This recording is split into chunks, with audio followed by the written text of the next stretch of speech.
nos habíamos quedado porque creo en la Iglesia que es una santa, explicamos una y santa, y ahora vamos a explicar católica y apostólica. Eso es lo que vamos a ver hoy.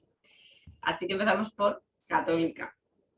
La expresión católica viene del griego de catoliqué. Yo no sé pronunciar griego, pero bueno, catoliqué. No aparece la expresión católica en la Biblia, en ningún sitio. En la explicación de más o menos lo que significa católica es universal. Y el primero que usa esa palabra es San Ignacio de Antioquía, que escribe una carta a los esmirniotas, a la iglesia de Esmirnia, donde dice: donde quiera que esté, que aparezca el obispo, ahí está la muchedumbre.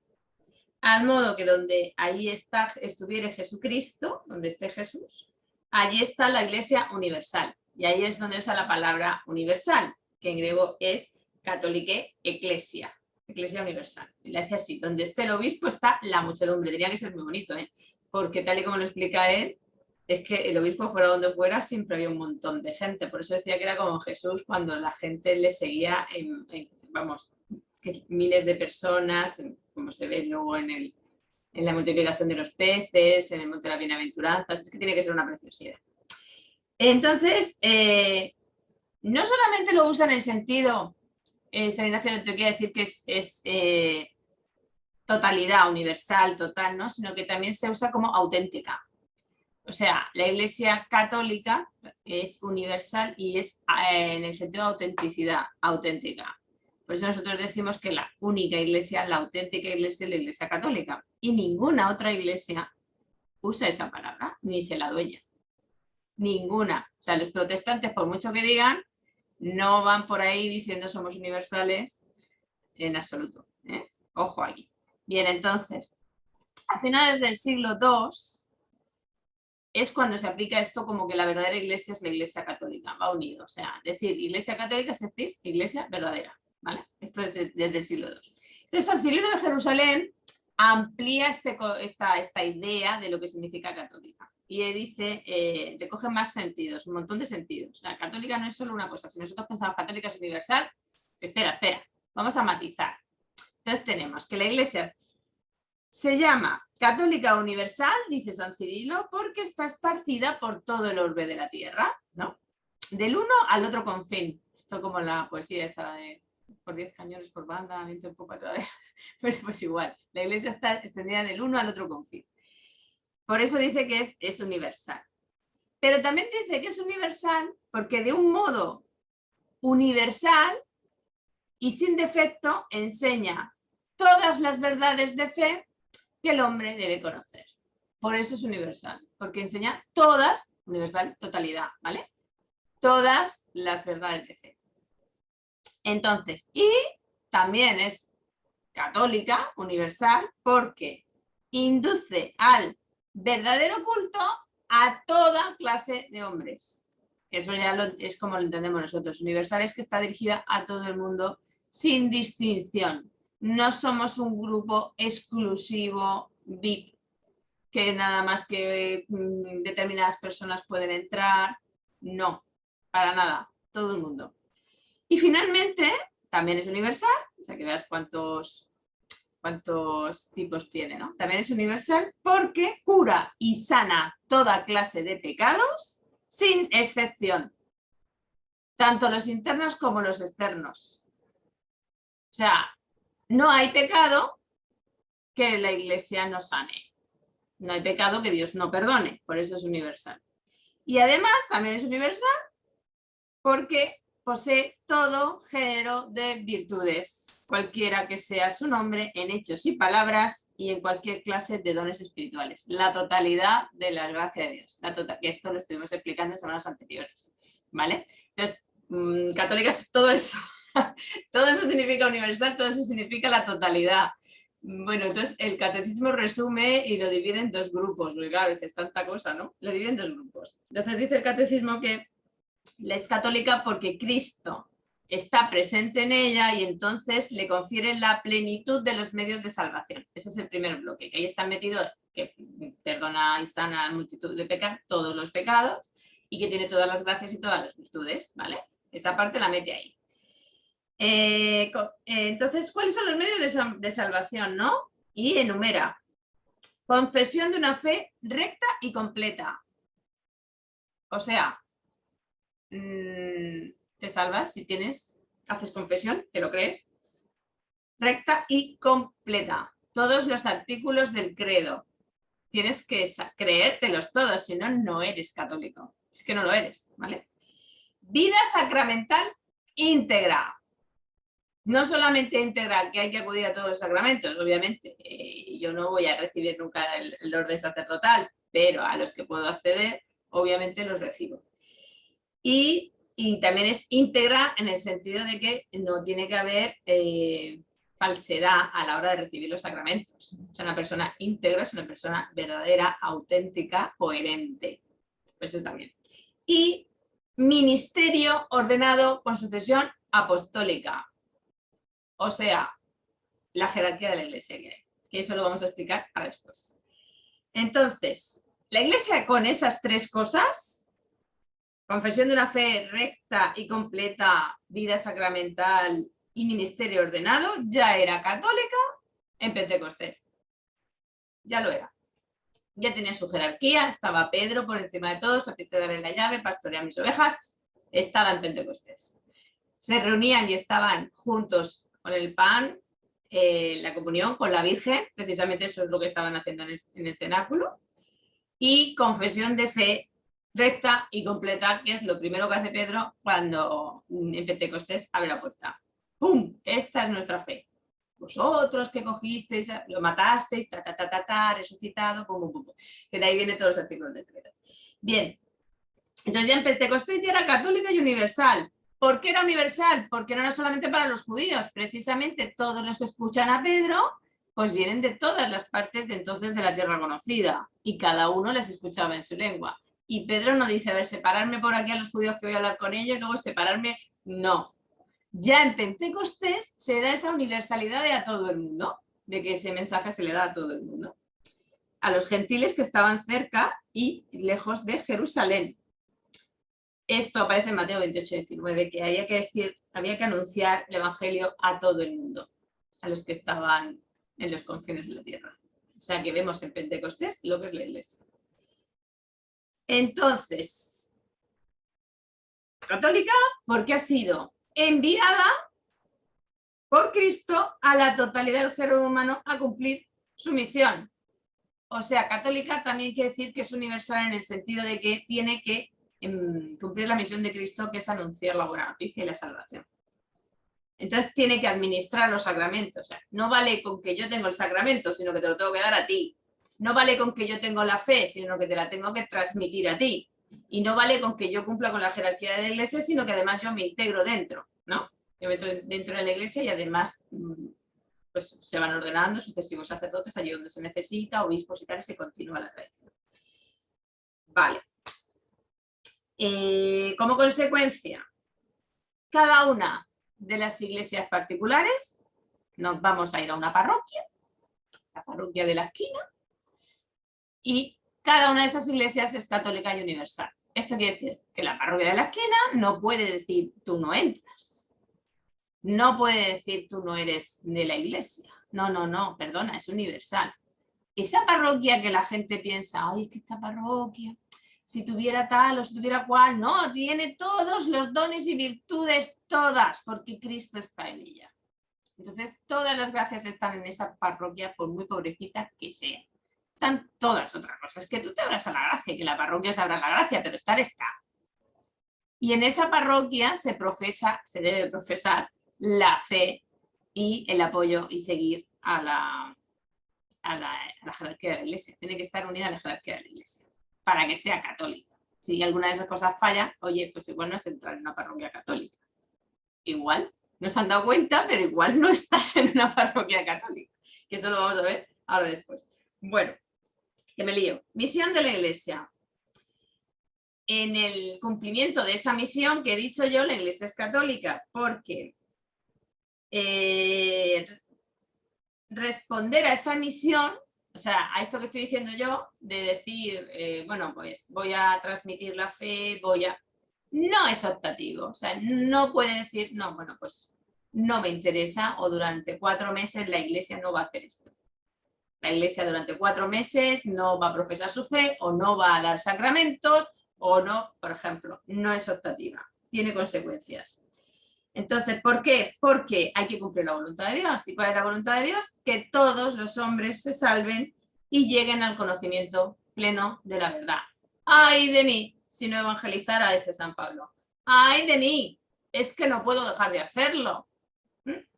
A todo el mundo. O sea, a todo el mundo, el primero que me pase por la calle.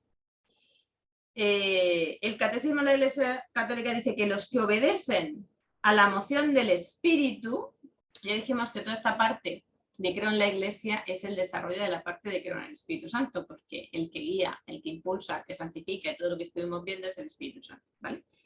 Entonces, los que obedecen a la moción del Espíritu de verdad ya están en el camino de la salvación, ya están en ese camino.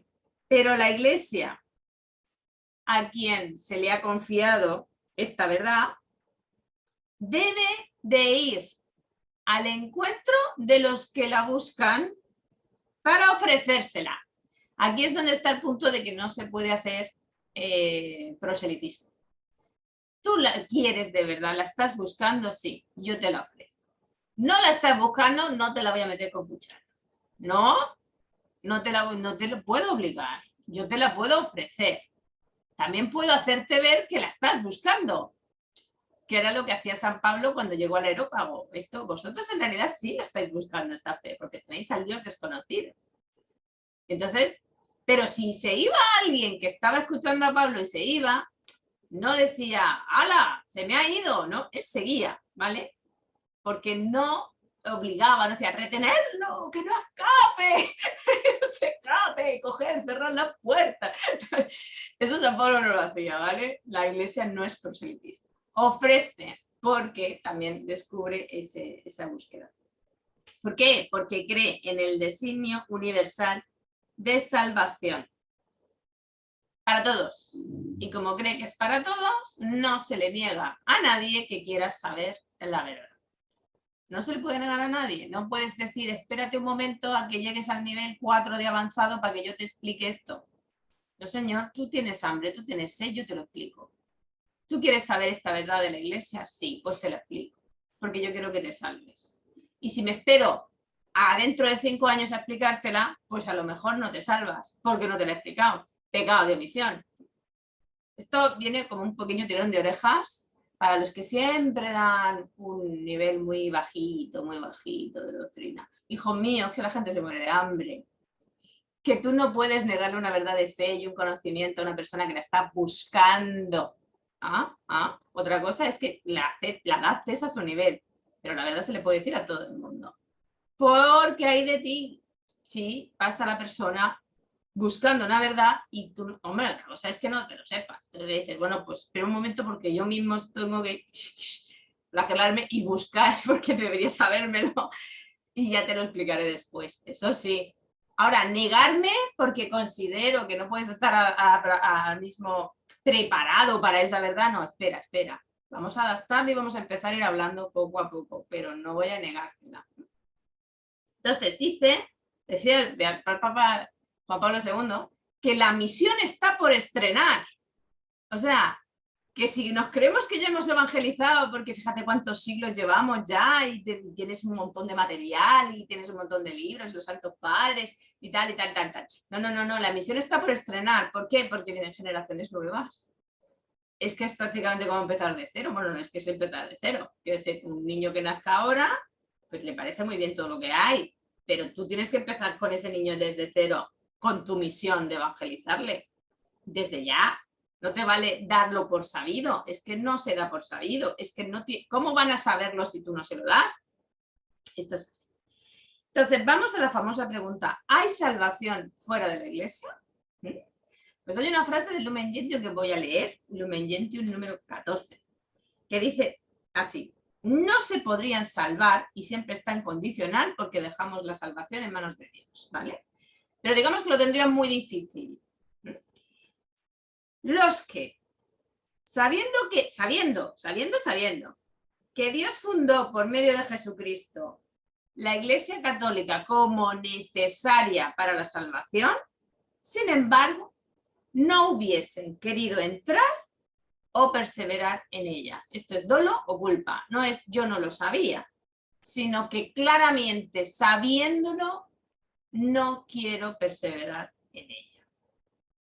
Si hablamos de alguien que ha estado dentro de la Iglesia Católica profundamente, con el conocimiento profundo de lo que la Iglesia Católica es y lo rechaza voluntariamente, ahí estamos hablando de un problema para su salvación. ¿Por qué? Porque si tú de verdad entiendes que tu salvación está en la confesión de tus pecados, porque te va la vida en ello, la vida de tu alma, tu vida espiritual, la comunión, quien no come mi carne, no bebe mi sangre, no tendrá vida eterna, y tú lo sabes, estás rechazando esos sacramentos, te estás poniendo en peligro. Y como decía San Alfonso de María de Ligorio, no puedes abusar de la misericordia y pensar que al final de tu vida tú puedes hacer lo que quieras habiéndolo rechazado voluntariamente, vas a acoger esa misericordia. ¿Por qué? Porque tienes un vicio adquirido de rechazar. Y en el final de los tiempos, pues se verá su corazón. Quiere decir que nosotros tampoco juzgamos si una persona se ha salvado o no se ha salvado. Se verá al final. Bien, entonces, pero, sigue diciendo, esto hay que seguir, los que sin culpa suya no conocen el Evangelio de Cristo y su iglesia, pero buscan a Dios con sincero corazón, que eso se dice en la misa, es una de las plegarias eucarísticas, llegan por los que buscan con sincero corazón, e intentan en su vida, con la ayuda de la gracia, hacer la voluntad de Dios conocida a través de su conciencia, lo que está bien y lo que está mal, que es el medio que pone Dios para que los que no han llegado al Evangelio puedan conocer la voluntad de Dios, ¿vale? Pueden conseguir la salvación eterna. Pero, dice esto Juan Pablo II, lo dijo en el año 2000, pero se encuentra en una situación deficitaria si se compara con la de los que en la Iglesia tienen la plenitud de los medios salvíficos. Es decir, lo tienen bastante más difícil. Los que no conocen toda esta riqueza que hay lo tienen más difícil. Por eso, cuando se juzga a alguien que no cree y se le dice, es que no es santo, bueno, es que lo tiene bastante difícil, es que no se comporta tal, es que es un pecador. Bueno, nosotros también, y fíjate todo lo que tenemos a nuestra disposición para que fuéramos ya como Santa Teresita de Lisieux, ojalá, ¿verdad? Pero tú pretendes que esa persona que no conoce a Dios, que no vive en gracia y que no tiene los medios de salvación, pues sea prácticamente pura. Pues obviamente no, lo tiene mucho más difícil. Esto viene para que uno diga, bueno, ¿por qué a los niños pequeños se les bautiza? Porque yo quiero que tengan todos los medios de salvación cuanto antes. Porque yo quiero que tengan esa ayuda divina cuanto antes. Para que no estén en esa situación deficitaria. Yo quiero darle todos los tesoros de la iglesia y se lo quiero dar a mi hijo ya mismo. Que hay gente que lo apunta al equipo de fútbol nada más nacer, porque esto va a ser muy importante para ti, pero no lo voy a bautizar. Pues lo va a pasar mal, pues le va a costar más y no eres consciente de esto. Bien. Entonces, vamos a aclarar un poquito entonces esta frase, esto que explico. Para todos aquellos que rechazan la doctrina de Cristo, la rechazan de pleno, que evaden la pertenencia a la iglesia, o sea, yo no quiero saber voluntariamente nada de la iglesia, ni de los curas, ni los sacramentos, ni la misa, ni nada, o que se separan formalmente, estamos hablando de cismas, o informalmente, o sea, dejo de ir, o hago como que sí, pero no, ponen en grave peligro su salvación eterna. No estoy diciendo que se condenen, pero sí que la están poniendo en peligro. Es así. Si uno no se lee el código de circulación, no practica con el coche, no se pone el cinturón de seguridad, no se pone las gafas para ver por la noche y agarra el coche y tira para adelante, pues pone en peligro su vida. Clarísimo, porque no está poniendo los medios para protegerse, no está poniendo los medios para hacerlo bien o conducirse bien y no tiene ni idea de cómo conducirse. pone en peligro su vida. Pues esto es igual. Rechaza voluntariamente todo esto, estás poniendo en peligro tu salvación. Entonces, las iglesias y comunidades que se separaron de la plena comunión con la Iglesia Católica, algunas todavía tienen en ellas muchos elementos de santificación y de salvación y de verdad. ¿Por qué? Porque han mantenido los sacramentos, han mantenido la fe, ¿vale? Y tienen una jerarquía, que es lo que vamos a explicar ahora, aunque no sigan al Papa, ¿vale? Pero tienen parte de verdad. Entonces, todos estos bienes de Cristo en esas iglesias, porque también están, por ejemplo, estamos hablando del bautismo de los luteranos, ahí hay una gracia que se derrama. ¿Quién está derramando la gracia? Por medio de Cristo es la Trinidad quien derrama esa gracia, ¿no? Pues esa gracia está ahí, ¿para qué? ¿Por qué sigue en esa iglesia? ¿Por qué? Porque a través de Cristo, de la gracia de Cristo, va a impulsar a la unidad. Que todos sean uno. Que todos sean uno, o sea, Cristo está presente ahí también porque quiere que seamos uno. Y no se va, porque es fiel. Aunque solo tengan el sacramento del bautismo, lo tienen, ¿vale? Esto es importante, porque Él es el primero que quiere que seamos todos uno. Por eso es el primero que otorga su gracia. Vale. A los que no lo han rechazado, y no lo han rechazado porque han mantenido el bautismo. Es que esto y la fe en ese bautismo, la fe en Cristo. Vale. Entonces, todos los miembros de la única Iglesia Católica Universal se incorporan por el bautismo. Por eso, los que mantienen el bautismo con la fórmula correcta están siendo invitados y siendo impulsados por el Espíritu Santo a esa unión. Vale, siempre y cuando tengan eso, lo que he dicho yo, la fórmula trinitaria, no la que yo me invento. Bien.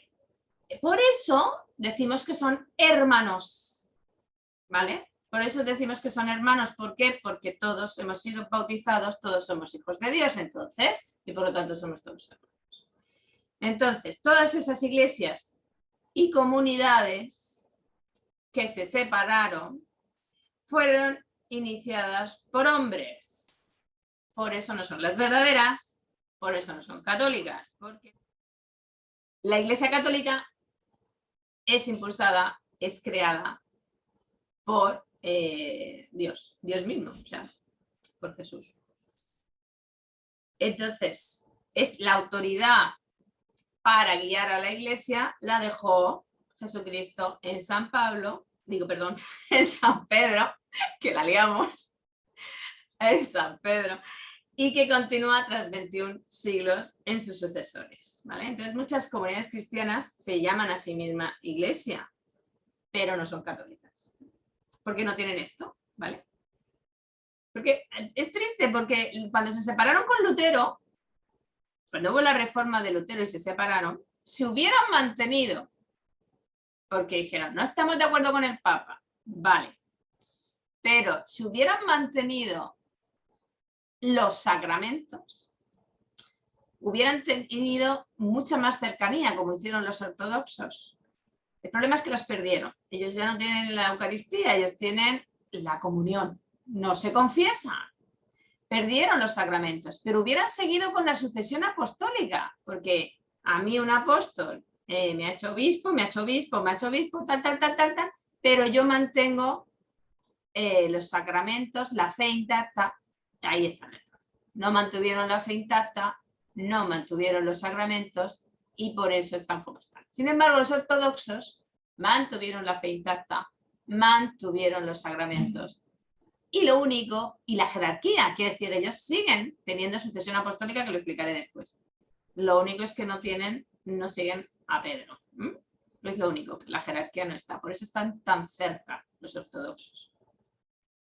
Entonces, vamos a hablar de los grados de pertenencia a la Iglesia, porque hay grados, ¿vale? El primer grado es pertenencia plena. Pertenezco plenamente a la Iglesia Católica. Dice la Lumen Gentium que están plenamente incorporados a la sociedad de la Iglesia quienes, poseyendo el Espíritu de Cristo, es decir, bautizado, que es cuando recibes el Espíritu Santo, aceptan íntegramente su constitución, o sea, cómo se formó la Iglesia, cómo está formada, y todos los medios de salvación, todos aquí en negrita y subrayo, todos los medios de salvación establecidos en ella y en su cuerpo visible están unidos con Cristo. O sea, si yo no estoy unido con Cristo, porque yo, como pasó con algunas herejías, que es que solo se guiaban por el Espíritu Santo y no eran cristianas, no seguían a Cristo, sino que iban solo con el Espíritu Santo, ahí no estás en la Iglesia Católica. Aquí, a mí apártame Cristo porque yo solo el Espíritu Santo. No. ¿Vale? El cual la rige por medio del soberano pontífice, por medio del Papa, Cristo ejerce su autoridad. Porque eres vicario de Cristo. Yo te mando a ti y tú obedeces, ¿vale? Entonces, y los obispos, por los vínculos, o sea, a ver, aceptan esto, aceptan que Cristo guía a su iglesia a través del Papa y los obispos. Bien. Por los vínculos. Aquí están los vínculos que te unen a la iglesia y que no deben faltar para que estés plenamente en la iglesia católica. La profesión de fe, que es lo que he dicho yo, creer, que estamos básicamente credo, y de los dogmas, los sacramentos, que es lo que he dicho, no pueden faltar los sacramentos, y el gobierno y comunión eclesiástica. Gobierno, Papa primero, obispo después, todos debajo, ¿vale? Y comunión eclesiástica, ¡oh, amigo! Mirad cómo se llaman, para que estés plenamente en la iglesia católica. Oh, es que yo no quiero saber nada de este carisma que está aprobado por la iglesia. Ah, es que son unos herejes. Oye, está aprobado por la iglesia, sí, pues tú tienes que estar en comunión con ellos. Que no quiero saber nada, pues no eres católico. Plenamente, por lo menos. Pleno, no. Católico pleno, no. Entonces, fijaos que pone una nota, y esta es muy curiosa y es importantísima, ¿vale? Esta incorporación a la iglesia, de todo esto que he dicho, o sea, tú estás plenamente incorporado a la iglesia si todo esto lo cumples, no asegura la salvación. Dices, jolín, si lo tengo pleno. Y no me estoy asegurando la salvación, madre mía, hermoso. No. ¿A quién? Cuidado, aquí está la nota, la letra pequeñita, ¿eh? ¿A quién? No perseverando en la caridad, no tiene amor. Yo muy legal, todo muy legal, pero yo no quiero a nadie. No perseverando en la caridad, permanece en el seno de la iglesia, solo en cuerpo y no en corazón. Ahí está. Yo voy a misa todos los días porque iba mi madre, iba mi abuela y esto no sé si está cargando. Bueno, ya veremos, si no se corta. Vale. No vale decir, yo es que voy por costumbre.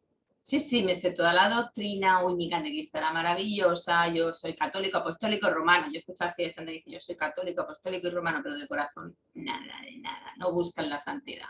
No, es verdad.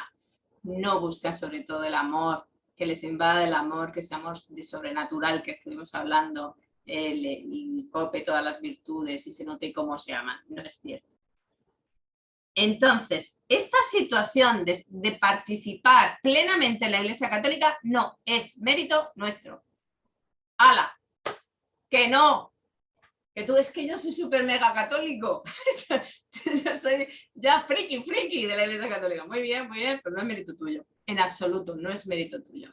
Se debe atribuir no a sus méritos, sino a una gracia singular de Cristo. Ha sido Cristo el que te ha traído aquí. Ha sido Cristo el que te ha dado los medios de salvación. Ha sido Cristo el que ha puesto la caridad en tu corazón. Y ha sido Cristo el que ha hecho que tú estés plenamente en la iglesia y que te sientas de verdad, por su gracia, hermano de todos, hijo de Dios y hijo de la Santa Madre Iglesia. Ha sido Él, no tú. Para dar muchísimas gracias. ¿Vale? Esa es la incorporación plena a la que todo el mundo tenemos que aspirar, porque no vale decir es que yo soy plenamente católico. No, perdona, tú todavía puedes crecer un poquito más en caridad, en comunión eclesial, en obediencia, ¿eh? O sea, plenamente católico, seguro, plenamente católico en el cielo, te lo aseguro, al 100%, católico pleno. Pero aquí igual todavía. Pero vamos a ponerlo fácil. Incorporación plena son lo que se recoge en el concilio, las 3 condiciones clásicas. profesión de fe cristiana, vida sacramental y comunión con la jerarquía de la Iglesia. Eso es lo que normalmente se suele decir. Entonces, quitando eso, muchos católicos realmente no lo son. Vale, hay que convertirse en católico. Bien. Luego tenemos, ese es el primer grado. Ahora tenemos permanencia en sentido amplio, ¿vale? Amplio. Entonces, el Concilio Vaticano II habla explícitamente, o sea, que lo pone clarísimo, un vínculo por el que están unidos a la Iglesia todos aquellos que, aun sin estar plenamente, estas tres condiciones que he dicho arriba, incorporados a ella, pertenecen, sin embargo, a ella de algún modo, Lumen Gentium 1516 en el decreto sobre el ecumenismo. ¿Esto qué es? Porque los ortodoxos están con ese vínculo de los sacramentos muy fuertes de profesar la fe de sucesión apostólica. Se está refiriendo a eso, en sentido amplio, ¿vale? Por eso se habla de cristianos en sentido amplio, pero cristianos que tienen la fe católica o compartimos una misma fe más cercana, ¿vale? Y luego están otros que no han recibido todavía el Evangelio y están ordenados al pueblo de Dios. Todos esos en sentido amplio es, por ejemplo, al principio bautizaban, pero no habían recibido todavía la noticia. Que esto en la Biblia te dice, por ejemplo, siempre dice que se dio cuenta de que no se les había, nada más que se les había bautizado, pero no habían recibido, por ejemplo, la confirmación, no habían recibido el Espíritu Santo que les había derramado por ellos, porque no habían hecho nada más. Simplemente llegaban, bautizaban y pum, y se iban. ¿Están incorporados en la Iglesia? Sí. Ahora, ¿les falta? También. Están en un sentido amplio. Entonces, desde este punto de vista, pues podríamos hablar de tantísima gente que está bautizada, pero no ha sabido nada más. Nunca. No ha sido culpa suya, ¿vale? Pero pertenecen a la Iglesia. Sí. Vale.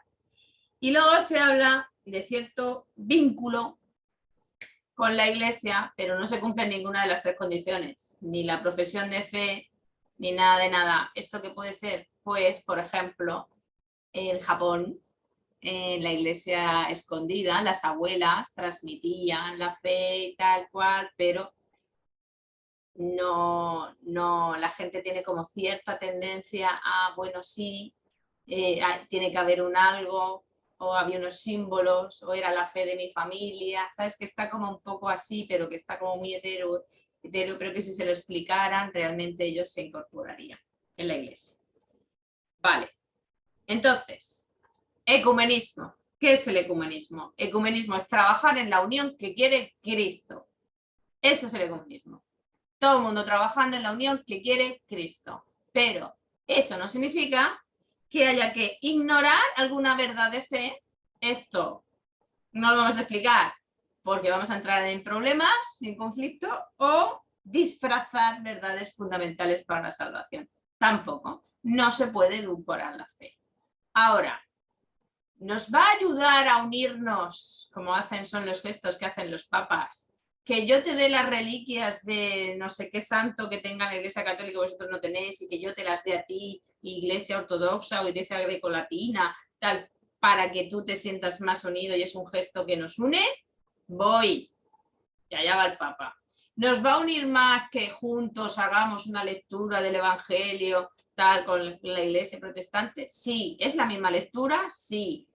La gente se escandaliza, es que el Papa está haciendo una lectio divina, está leyendo el Evangelio, no está edulcorando ninguna ley, ninguna verdad, está haciendo un gesto de aproximación y rezando junto con otra persona, porque gracias a eso se pide, y de hecho se pide en las reuniones de ecumenismo que todos sean uno, o sea, los que van a las reuniones ecuménicas del Papa quieren esa unión, si no, no van. Pues se va a pedir, ¿vale? Entonces, el verdadero ecumenismo es el que intenta salvar los obstáculos. ¿Cómo puedo yo hacer para qué? Para conseguir la unidad cristiana, pero sin eliminar absolutamente ninguna verdad. No puede hacerlo. ¿Por qué? Porque la Iglesia Católica es depositaria de la verdad, pero no puede dejar de transmitir la verdad completa porque busca la salvación de todos. Y si yo dejo, volvemos al punto A, si yo no te digo la verdad, a lo mejor tu salvación peligra porque yo he omitido esa verdad que te tengo que decir. Y es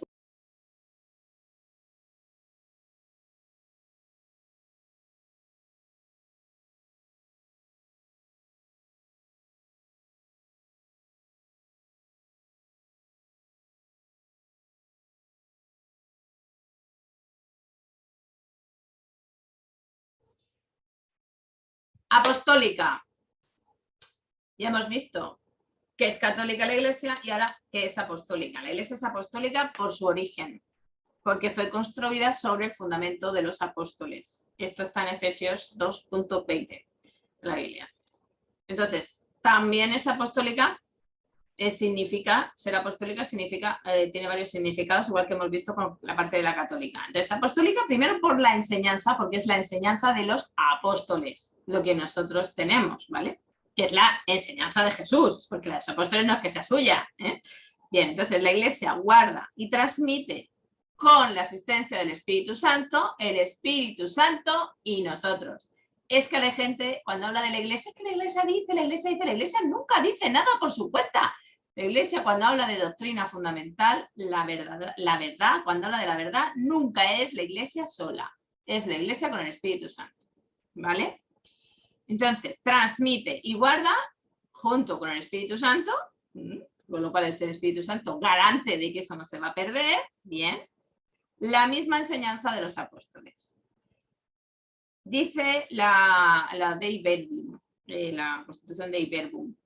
Dispuso Dios benignamente, o sea, por su bondad. Hay veces, esto es un inciso, la forma de escribir de la Iglesia sí que se puede cambiar. Quiero decir, usemos un lenguaje un poquito más, que es difícil a veces, es denso, es denso.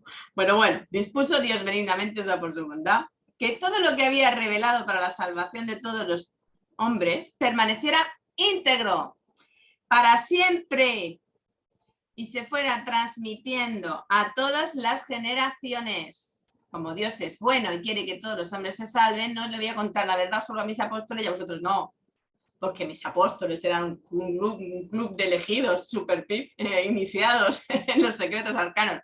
No, o sea, no, tú tienes el mismo derecho que el apóstol Felipe a entender todo y tener todo, ¿vale? Entonces, por eso Cristo Señor mandó a los apóstoles que el Evangelio lo predicaran a todos los hombres como fuente de toda verdad salvadora. Está ahí, todo está ahí, todo está ahí, ¿vale? Constitución de Iberia.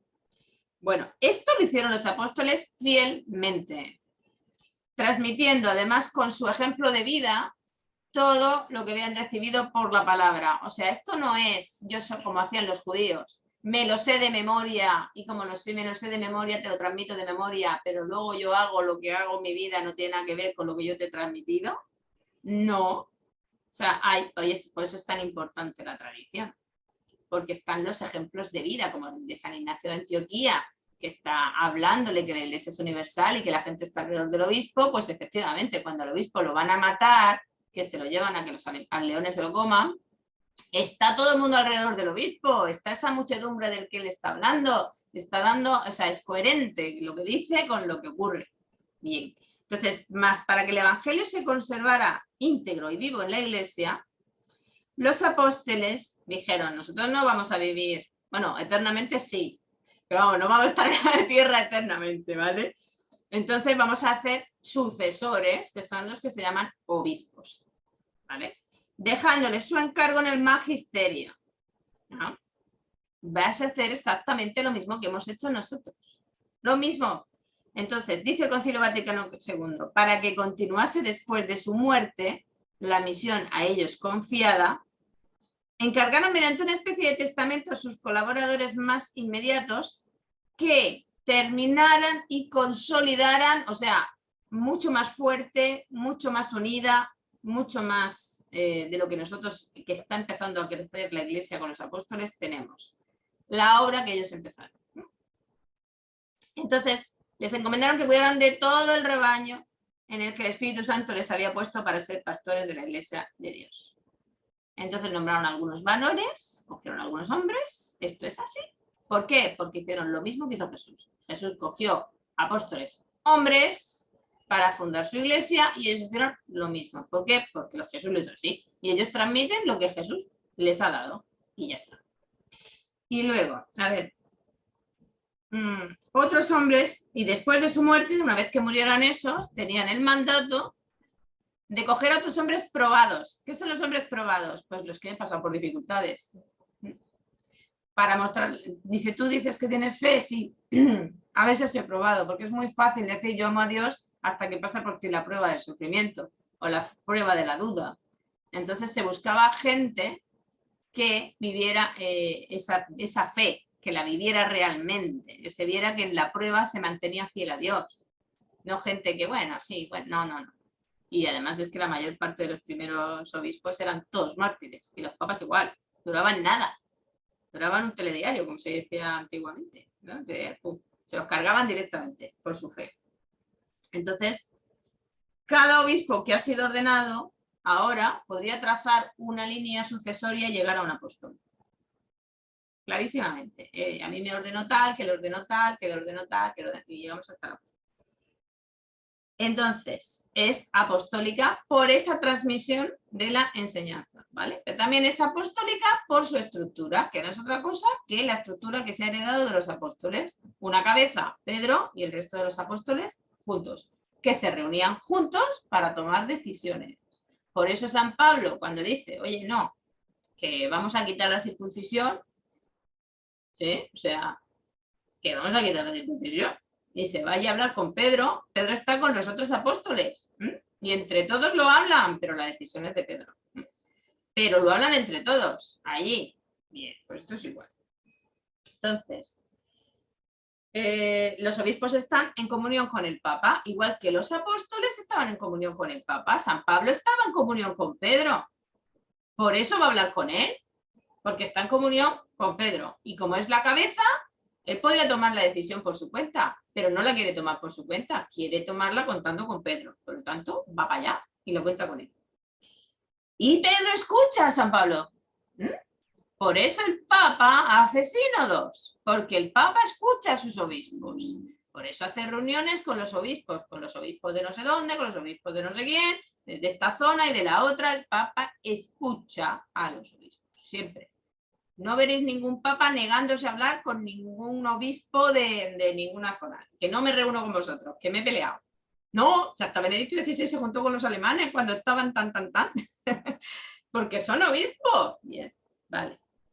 Entonces, en el Concilio Vaticano II dice, por institución divina, esto ha sido porque lo ha hecho así Dios, los obispos suceden a los apóstoles como pastores de la Iglesia. Por lo tanto, el que escucha al obispo, escucha a Cristo. Porque el que escucha al obispo escucha al Papa y el Papa escucha a Cristo, con lo cual el que escucha al obispo escucha a Cristo. Estamos hablando en materia de fe. Vale. El que en cambio desprecia al obispo, desprecia a Cristo. Porque desprecia al obispo, desprecia a Cristo. Porque viene de ahí. ¿Y al que lo envió? ¿Quién envía a los obispos a ser apóstoles? ¿Quién? Es que el Papa ha nombrado un obispo que es que... Bueno, pero viene de Dios. Y ya está, punto. No desprecies al obispo. Lo cual no quiere decir que no hables con él, que la corrección fraterna, que bla, bla, bla, todo eso sí. Pero en materia de fe hay que obedecer al obispo. Entonces, la Iglesia ortodoxa, no la católica ortodoxa, que esos son los que siguen los ritos ortodoxos, pero están en plena comunión con la Iglesia, sino la Iglesia ortodoxa tiene la sucesión apostólica. Vienen de San Andrés, del apóstol San Andrés, y lo pueden demostrar. A mí me nombró un fulanito, que me nombró un fulanito, que me nombró un venganito, y llego hasta San Andrés. Y es así. Y lo he mantenido, porque he mantenido la fe. Y esto es importante, la imposición de manos. Porque es no solamente que a mí me ordenó fulanito, es que yo mantengo el rito de la imposición de manos, que es el Espíritu Santo el que te va a ordenar a ti, obispo, no yo. No yo. Entonces, por ahí sigue. Entonces, si un sacerdote se nombra a sí mismo obispo, pues ya la hemos liado. Se acabó, no puedes. ¿Quién te da la autoridad de nombrar nuevos obispos? ¿Quién tiene la autoridad de nombrar nuevos obispos? ¿Un obispo? No. Solo el Papa. Solo el Papa puede nombrar obispos.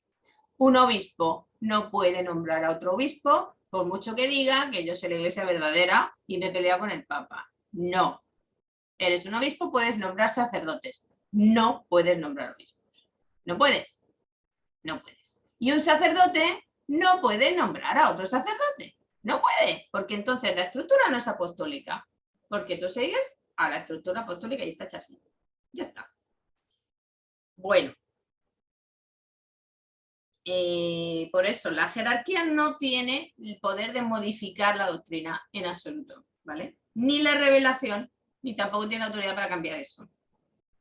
Entonces, es una estructura que no es como la del mundo, porque en la estructura del mundo yo lo cambio, yo cambio los estatutos, nos reunimos y cambiamos los estatutos como nos apetezca las veces que queramos. No. La iglesia no puede cambiar su estructura, es que no puede, ¿vale? No puede cambiarla, dejaría de ser, se separaría básicamente quien hiciera eso. No se elige un presidente, el Papa no es un presidente, es un siervo entre los siervos. Está elegido para servir al pueblo de Dios y para servir a Dios, por supuesto. Esto sí, antiguamente los reyes sí que entendían que ellos se les había dado el poder, puesto que dice Pilato no tendrías el poder si no se te hubiera dado de lo alto, los reyes lo tenían muy claro. Tenemos a Luis de Francia, San Luis de Francia tenía clarísimo que ahí estaba para servir a su pueblo y vivía de hecho coherente como siervo entre los siervos, por eso santo. Ahora es que es al revés, yo me hago jefe para que me sirváis a mí y así nos va. Bueno, entonces la doctrina no es modificable, pero la iglesia solo impone lo indispensable, o sea, no va a poner más normas de las que necesitemos para nuestra salvación. Si nos pone una norma es porque la necesitamos para nuestra salvación. Si no, no la pone. ¿Por qué? Porque estos están hechos 15:28. Hemos decidido el Espíritu Santo y nosotros, porque la iglesia nunca va por su cuenta, no imponeros más cargas que las indispensables. Luego todas las cargas, entre comillas, que los católicos tenemos son indispensables para nuestra salvación. Por lo tanto, acá, carga para mí, la necesito. Bien. En el resto ya hay libertad. En el resto, fuera de esas cosas indispensables, tú tienes libertad. En ningún sitio pone que el rosario haya que rezarlo siempre a esta hora, obligatoriamente. No lo pone, ¿por qué? Porque eso es devoción y tienes libertad. Y tampoco te pone que tengamos que cantar todas las mismas canciones en misa, salvo el santo, salvo gloria, los indispensables que están puestos por un motivo, ¿vale? Pero si tú quieres empezar con el pescador de hombres, pues me parece muy bien. Si tú quieres empezar con otro canto, pues también me parece muy bien, porque esto es así, ¿vale? Ahí hay libertad. Vale, a eso se refiere. Ahora, en lo que es el canon, la doctrina de la fe, ahí no. Y me queda por terminar una cosita. Es apostólica por lo que significa la palabra apóstol. La palabra apóstol significa enviado, ¿vale? Todo apóstol es una persona enviada, porque tu misión, que lo dijimos al principio, es anunciar la palabra de Dios a toda alma, pero anunciarla con un motivo concreto. ¿Por qué envía a apóstol? Porque va a buscar a la esposa para que se despose con Cristo. Tú eres el enviado de una boda. Tú llevas la invitación de boda. Eso es lo que tú llevas. Mulieris Dignitatis número 25, es donde dice todo esto. Que toda alma está llamada a ser esposa de Cristo, ¿vale? Entonces nosotros somos los amigos del esposo. ¡Ole ahí! Como Juan el Bautista, que estamos aquí en el Adviento. Esto es importante. Somos los amigos del esposo que se alegran cuando oyen predicar el Evangelio. En todas partes. Se alegran. Es que allí solo hay una comunidad de gente rara que se están predicando el Evangelio. Sí, me alegro, bendito sea Dios. Es que aquí solo han venido, me parece maravilloso. Están allí, muy bien. Entonces, el que tiene la novia, ¿quién es? El novio, no nosotros, no mi carisma, esa alma está allí con ellos, bendito sea Dios. Porque el que tiene la novia es el novio, no yo. No tiene por qué venir todo el mundo donde estoy yo, ni por mi camino. No, no, no. ¿Vale? Pero el amigo del novio que está allí, y esto es importante, está allí, está en comunión, está con todos, está allí y le oye, y oye, mira, que está reuniéndose con esto. Ah, bien, voy a ir a ver qué están haciendo. Oh, que me alegro. Se alegra en gran manera con la voz del novio, que es la voz, el evangelio que está siendo anunciado. Se alegra. Así que tenemos que tener ese tipo de celo apostólico, que es el que tenía San Pablo en la carta a los Corintios. Dice, estoy celoso de vosotros con celo de Dios, pues os desposaré a un esposo para presentaros como virgen pura a Cristo. El celo apostólico es un celo de amor que busca una boda. Ahí está. Así pues, pidamos a Dios que conceda a su iglesia la gracia de ser siempre en la historia, la custodia de la esperanza, luminosa como la mujer del Apocalipsis, vestida de sol con la luna bajo sus pies y una corona de 12 estrellas sobre su cabeza, dijo Juan Pablo II en el 2001. Es una frase del Apocalipsis 12:1. Así que la iglesia es esposa de Cristo con todas las consecuencias. Y así la debemos ver. Pues adiós, besitos. Nos vemos y adiós.